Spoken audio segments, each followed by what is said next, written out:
are watching the world 24/7 on the NDTV network. I'm Parmeshwar Bawa. Let's begin with the top stories you need to know.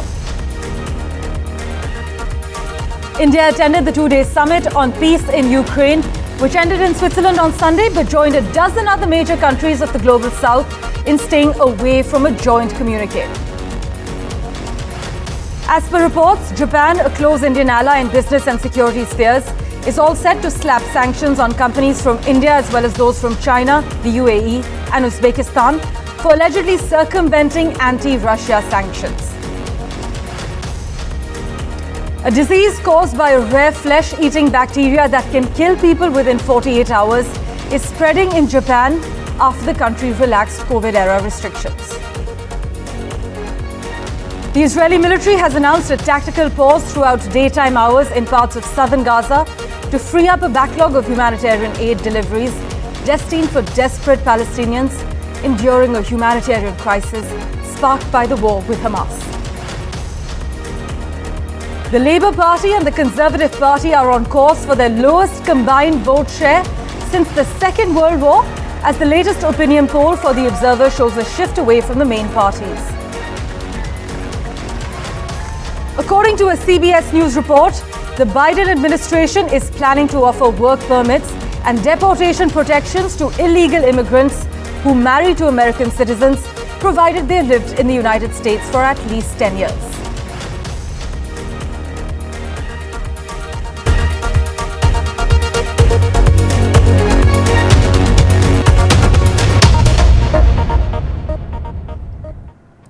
Well, our big focus.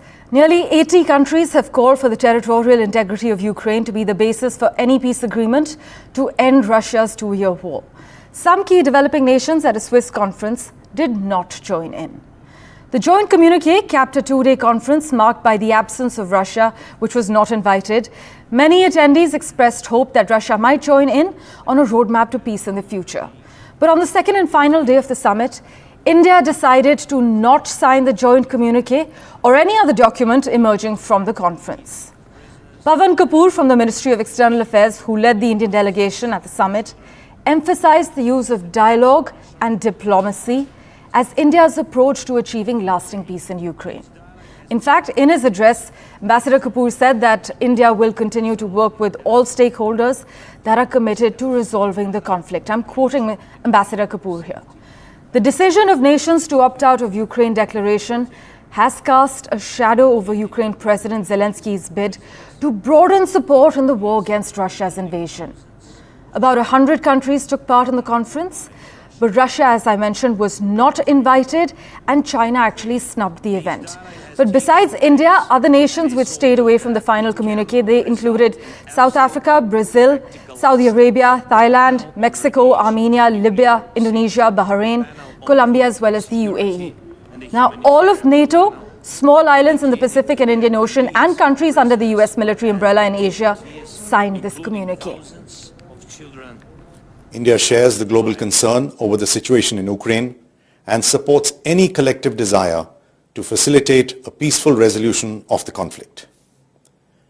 India's participation in the Summit on Peace in Ukraine, as well as in the preceding NSA political director level meetings based on Ukraine's peace formula, is in line with our clear and consistent approach that enduring peace can be achieved only through dialogue and diplomacy. The format of the summit is absolutely working, and I thank you all for that. Thank you so much. Thank you. Dear colleagues, all those present, now we see that we all made the right choice. The choice of two security and one humanitarian points to start moving towards the restoration of full security and a just peace. Well, as India says, it does not associate itself with any communique or document emerging from the summit, asserting only those options acceptable to both parties can lead to abiding peace. Well, for further clarity, we have with us former diplomat J.K. Tripathi. Sir, is it a fair assessment that India remains sympathetic towards Ukraine, but obviously cannot go against Russia because of its dependencies? You see, this statement cannot be said to be at the behest of Russia or any other country. Because simple reason is that if two countries are at war with each other, and then there is any conference to tackle the issue, to resolve the issue, then certainly both countries should be invited for that.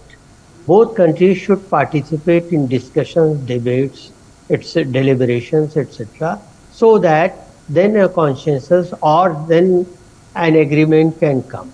But in this situation, more than 80 countries participated in the debate, in the conference, but Russia was not invited, not even a delegation of Russia. Right? Maybe you are trying to accuse, or you are accusing Russia of genocide or whatever, but the fair play demands that if there are two parties, then both parties should be invited for the dialogue, and only then something can be achieved. But here in this case, it was not done. So certainly our representative, Mr. Pawan Kapoor, was very much right when he said that India continues to believe that such a resolution requires a sincere and uh, practical engagement between the two parties. And he told that we'll continue to remain engaged with all stakeholders as well as the warring parties. Sir, So, but the, I mean, I don't think anything exceptional or anything bad in this statement. right, though Yes, Ukraine's sir. argument, of course, has been it's not genocide or whatever. That's something that they have vociferously advocated at different stages on the international stage as well. Meanwhile, China has declined to attend that conference. We know Beijing, their risky strategy, many experts argue, is to sabotage Western-led peace proposals and then swoop in and use its leverage over Russia to broker its own peace deal. Does this seem like China's strategy? Might be because China is known to back Russia on all the international forums and regional forums. So China is correct in declining to join because China is a party of that. But for India, we are not a party to any of the warring nations.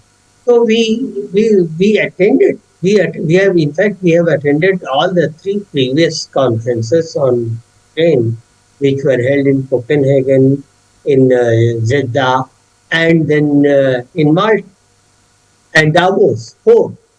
So we have attended all those four because we don't shy off from attending the conferences. But deliberations should be, we did not sign a communique. We did not want to be part of the communique because it is lopsided. Because we should, after the consultation, had Russia been invited for this conference, certainly uh, it would have been, we would have joined that. We would have been a part of the community, but this case was that. Yes, please.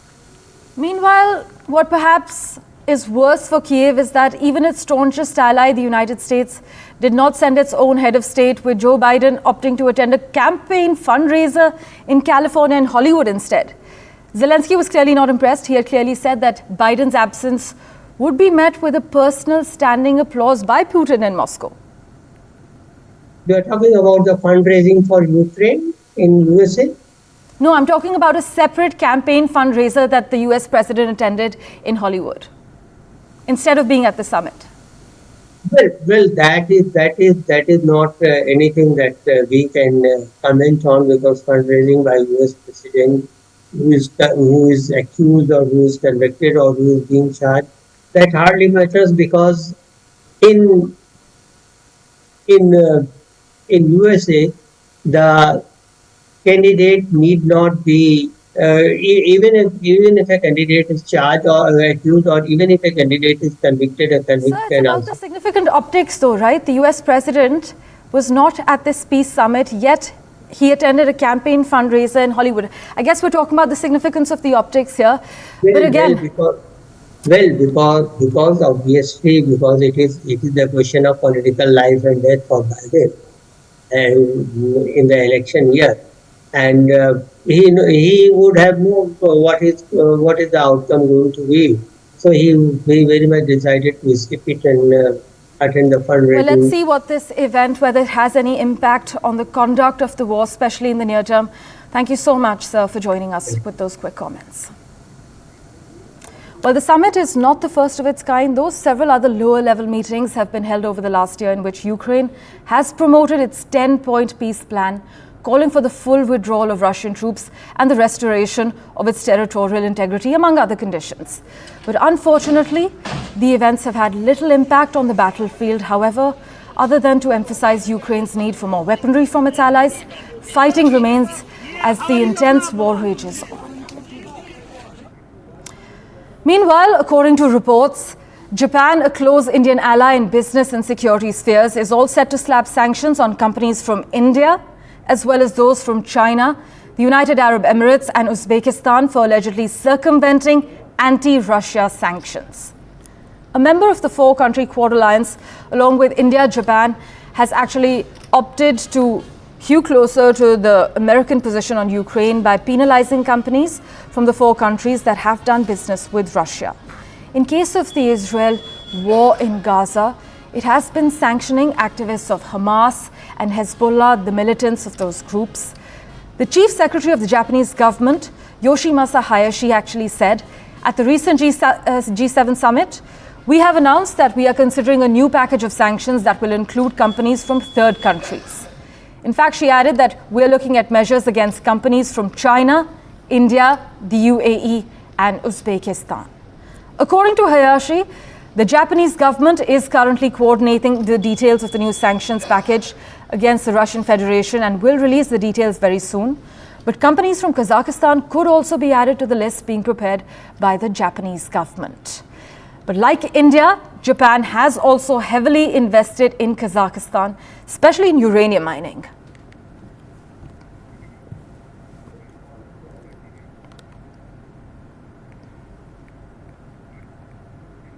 In other crucial news, ever since Japan started issuing e-visas for Indian tourists, we have seen a surge in the number of Indians visiting the country.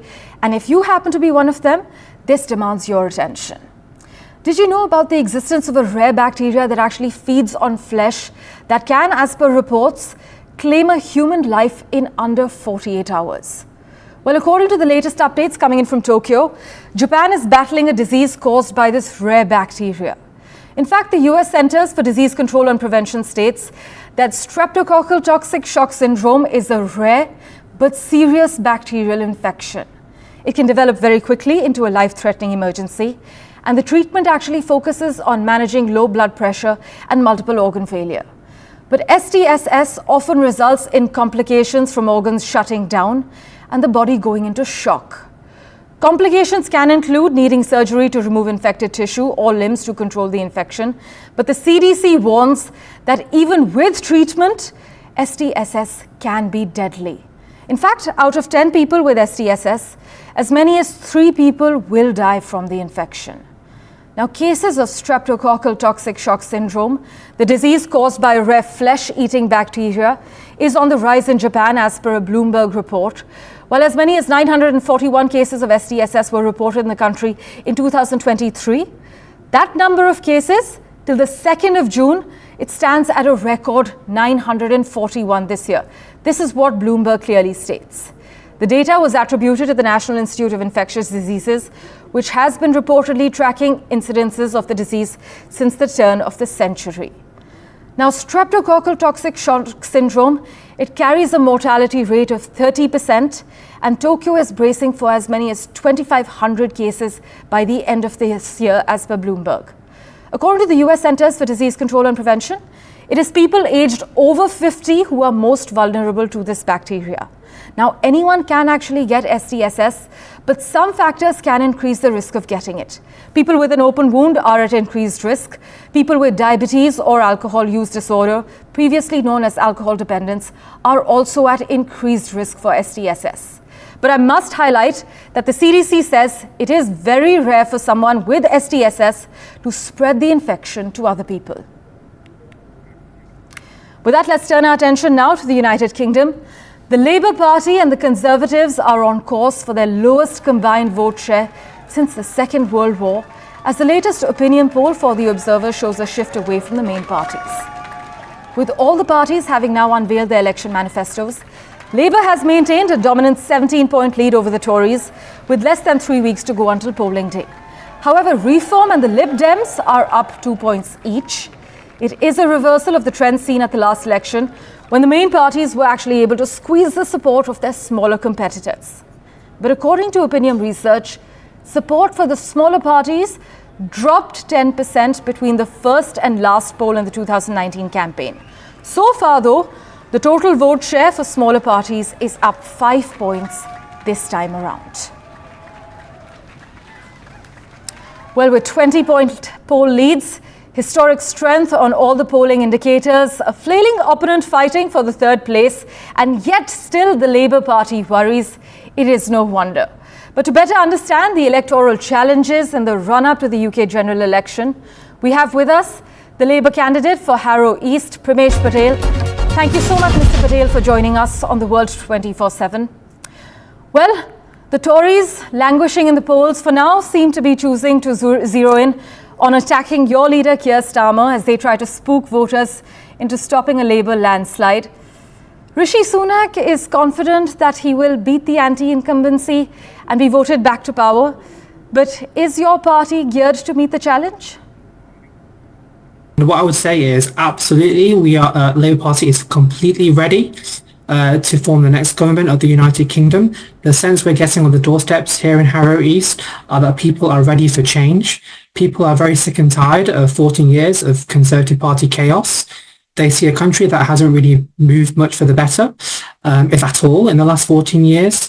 And the feedback I'm getting on the doorstep is that people do want to get rid of the current Prime Minister, the current administration, and usher in a decade of renewal and change with Labour.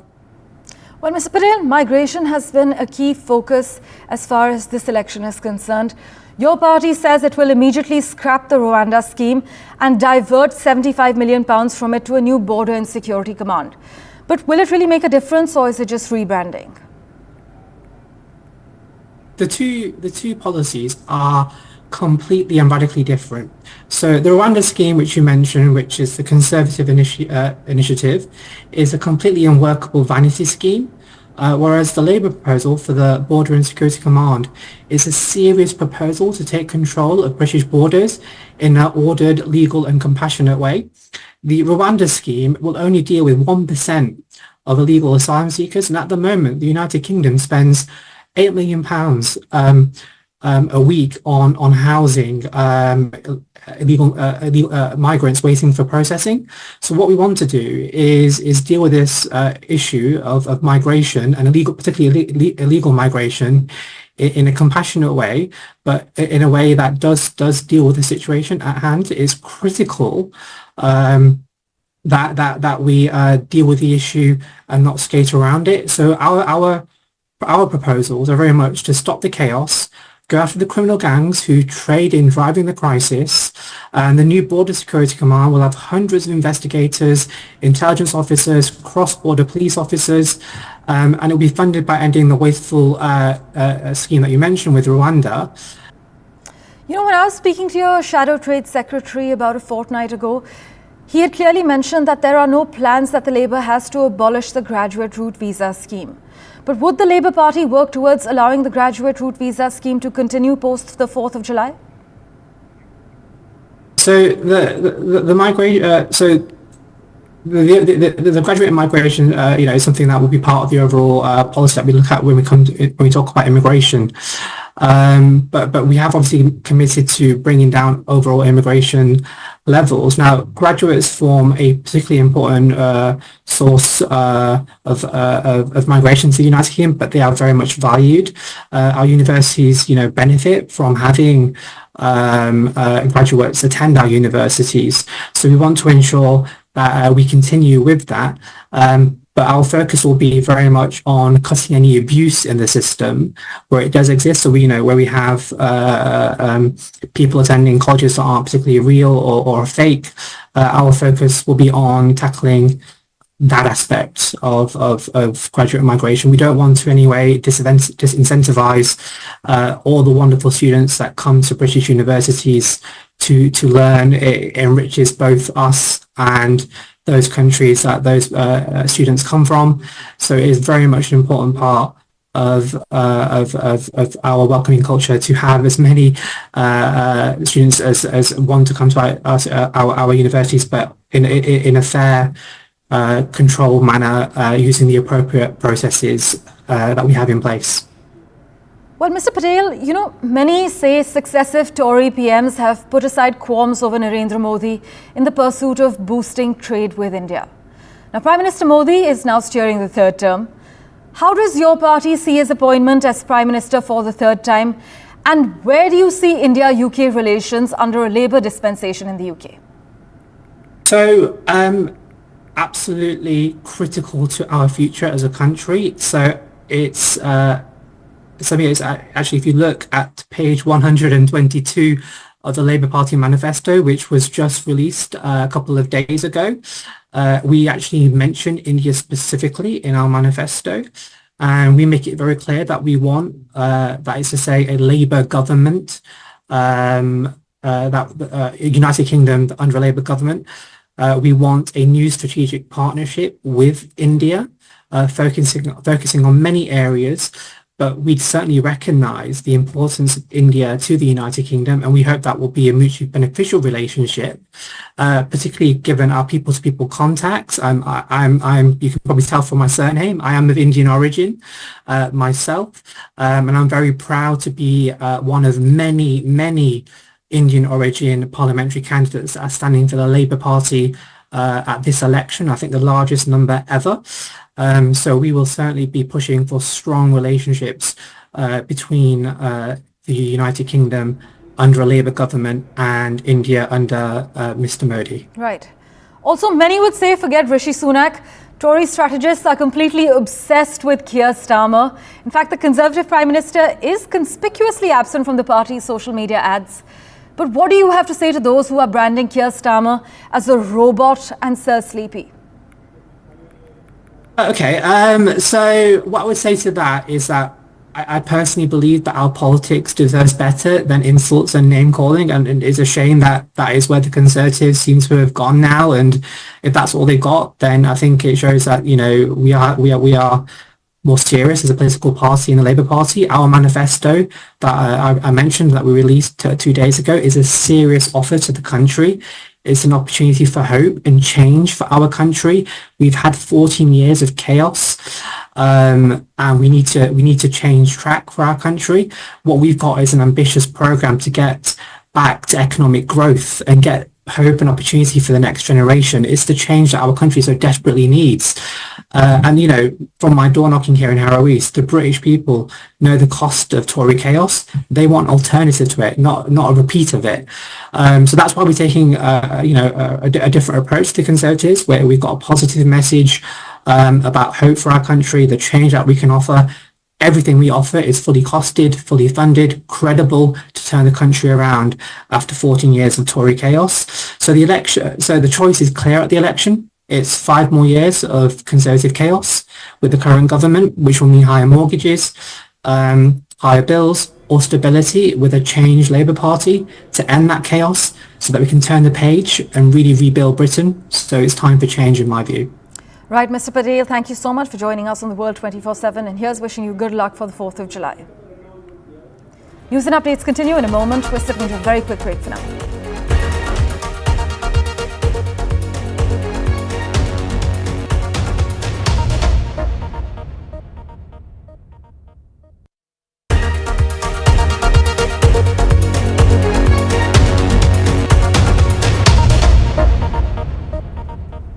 Welcome back. Now, according to reports, the Biden administration is planning to offer work permits and deportation protections to illegal immigrants who marry to American citizens, provided they lived in the US for at least 10 years. Now, this proposal, known as parole in place, would also open up a pathway to permanent legal status and US citizenship for some beneficiaries by removing an obstacle in US law that prevents those who enter the US illegally from obtaining green cards without leaving the country. In other news, in a brazen daylight robbery, a group of 20 thieves targeted an outlet of Pune-based P&G Jewelers in California, looting a significant amount of jewelry. Now, the CCTV footage you see on your screen shows a large group of masked individuals storming the store in Sunnyvale area before fleeing in multiple vehicles, wielding sledgehammers and shattering display cases. The police there have arrested 5 men in this case. Well, thank you so much for investing your time and watching this edition of The World 24/7. We keep tracking the latest updates for you. Do stay tuned.